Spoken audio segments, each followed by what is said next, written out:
সুপ্রিয় দর্শক, আসসালামু আলাইকুম।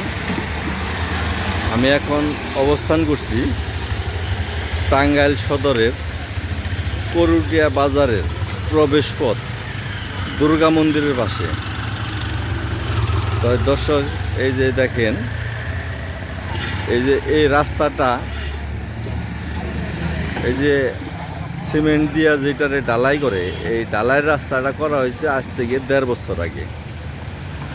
তো এই রাস্তার ঠিক মাথায় কোনো ঢালাইটা কোনো ফিনিশিং দেওয়া হয় নাই, যে কারণে হালকা একটু বৃষ্টি হলেই পানি বেজে পানি আটকিয়ে জনগণের চলার যে একটা পরিস্থিতি সেটা নষ্ট হয়ে যায়। এই যে আমি দেখাই যে এখন যদি কোনো মানুষ হাইটা যায়, তাহলে কিভাবে আসবে? এই রাস্তাটা হাজার হাজার গাড়ি দৈনিক আপ ডাউন করে। এই দেখেন, এই রাস্তা দিয়ে হাজার হাজার মানুষ গাড়িতে হোক আর যেভাবেই হোক আসে। দেখেন এই যে কিভাবে ঘুরে যাওয়া লাগতেছে একবার মানুষের বাড়ির উপর দিয়ে। তো আমি অবাক হই যে এই যে রাস্তাটা করলো, করুটিয়া বাজারের মতো একটা গুরুত্বপূর্ণ জায়গা, করুটা যাওয়ার মতো একটা গুরুত্বপূর্ণ জায়গা, সেই জায়গার মধ্যে ঢুকতে এরকম কাদা খানা খড়দে ভর্তি। তো দেখার মতো কেউ নয়। তো দর্শক, আপনারা জানেন যে বিগত একটি সরকার ছিল 15 বছর। তো বাজেটের কিন্তু কোনো কমতি ছিল না, টাকা পয়সার কোনো কমতি ছিল না। বিদেশেও টাকা পাচার হয়েছে, তারপরে বিদেশে টাকা বিভিন্নভাবে বাড়ি বানাইছে, কিন্তু আমাদের দেশের দুর্ভোগের জন্য তাদের কোনোভাবে, এই যে মোটর সাইকেলটা গেল, দেখেন কি অবস্থা। এই যে সিএনজিগুলা নষ্ট হয়ে যাইতেছে পানি বইরে। এই যে বাসটা এসে, বাসটার বডি প্রায় তলায় যায়। মানুষ যখন হাইটে যায় তারা পরে বিপাকে, গাড়িটা তাও কষ্ট করে যাইতে পারতেছে, কিন্তু মানুষ যখন হাইটে যায় তখন এদের খুবই কষ্ট হয়। যেই কারণে আমি আজকের এই ভিডিওটি উপস্থাপন করছি। এটা আপনাদের মাধ্যমে এবং বর্তমান যে সরকার আছে তাদের জন্য গোচরে আনতে পারি, এই জন্য এইটা আপনারা সবাই শেয়ার করবেন। আমার একটা দাবি রইল, যারা এই ভিডিওটা দেখবেন ইউটিউবে, অবশ্যই এইটা ফেসবুকে সবাই শেয়ার করবেন। ভালো আছেন ভাই? তো এই যে দেখেন মোটর সাইকেলটা আসতেছে, তারা কিভাবে পার হবে? এই দেখেন এইখানেও কথা।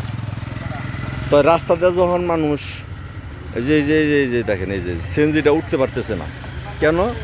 ওই পানি বাজার কারণে সেখানে গর্ত হয়ে গেছে, এই কারণে এই অটোটা উঠতে পারতেছে না। এইভাবে দুর্ঘটনা ঘটে। তো আমরা যদি দুর্ঘটনা রোধের জন্য এই কাজগুলো করতে না পারি, তো আমরা একটা কথা শুনেছি যে কোর্ট ইউনিয়নের চেয়ারম্যান খালেকুজ্জামান চৌধুরী মজনু, তার নামের আগে সবাই বলতো যে, এই অনেক আগের থেকে শুনে আসছি যে একজন যোগ্য চেয়ারম্যান, তারপরে অনেক তার নামের আগে ব্যবহার করা হইতো, কিন্তু তার ইউনিয়নের প্রাণকেন্দ্র করুটা বাজারের ঢুকতেই এই অবস্থার সৃষ্টি হয়ে রয়েছে। দেখেন একটা পুকুরের মতো। এটা যদি আমি বলি যে এটা একটা পুকুর, মনে হয় যে নদীর মধ্যে ব্রিজ ভেঙে গেছে, এরকম একটা পরিস্থিতি। তাই আমি আপনাদের মাধ্যমে বর্তমান যে সরকার আছে তাদের কাছে আমি বিনীততা বেরো। দেখেন ওই যে গাড়িটা উঠতে কত কষ্ট হচ্ছে, তাহলে এই মানুষগুলা এখন যারা এই যে হাইটে চলছেন, এরা কিভাবে পার হবেন রাস্তা? যেই মানুষগুলা হাইটে আসতেছেন আশপাশের বাড়িঘর থেকে, তাদের চলাচলের অবস্থাটা কি? এই যে দেখেন, এই যে মানুষগুলা হাইটে আসতেছে, দেখেন ওই যে আরো একটা ঘরের উপর দিয়ে, তারপরেও কাদা। আবার এই দিকটা হাইটে আসে যখন ওই দিকটা স্পিডে একটা গাড়ি ওই জায়গায় ওঠার জন্য উপরে ওঠার জন্য যখন একটা গাড়ি স্পিড দেয় তখন এটার পানিটা ছিটে এই মানুষগুলোর শরীরে আসে। এই মানুষগুলো আবার বিভিন্ন সময় নামাজেও যায়, অপবিত্র হয়ে যায়। তো এইটা অত্যন্ত জনগুরুত্বপূর্ণ একটা বিষয়। আমি বাংলাদেশ সরকারের নিকট বর্তমান যে সরকার আছে অতি দ্রুত যেন এখানে যদি অন্তত 10 ট্রাক রাবিশও ফালানো যায় তাহলে আমার মনে হয় যে নইল এই একটা ব্যবস্থা হয়ে যাবে। অন্তত এই কাদা থাকবে না, পানি থাকবে না, মানুষ চলাচল করতে পারবে। তো এই বিষয়টা আমি বারবার বলতেছি যে বর্তমান সরকার একজন জনপ্রিয় ব্যক্তি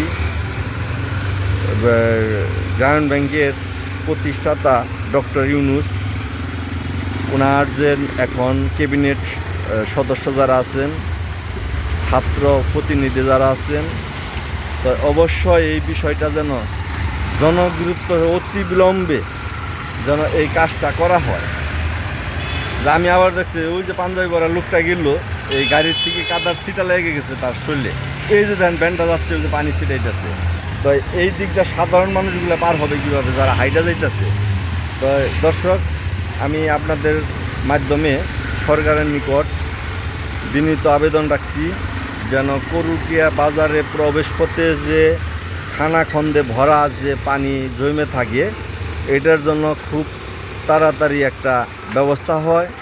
অনতিবিলম্বে যেন এখানে মাটি ভরাট করা হয়, প্লাস এই রাস্তাটা যেন ওই রাস্তাটা ওই দিকে হচ্ছে টান অর্থাৎ উঁচু, আর এই দিকে নিচু। আবার ওখানে ওই যে নতুন রাস্তা নির্মাণ করছে, সাইড দিয়ে যেন এই পানিটা বের হবে ওখানে বাড়ি নাই, কোনো ড্রেনিং ব্যবস্থা।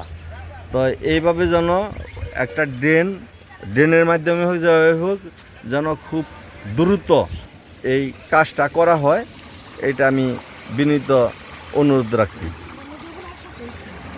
মোহাম্মদ ফরিদ মিয়া, টাঙ্গাইল সদর, করুটিয়া থেকে।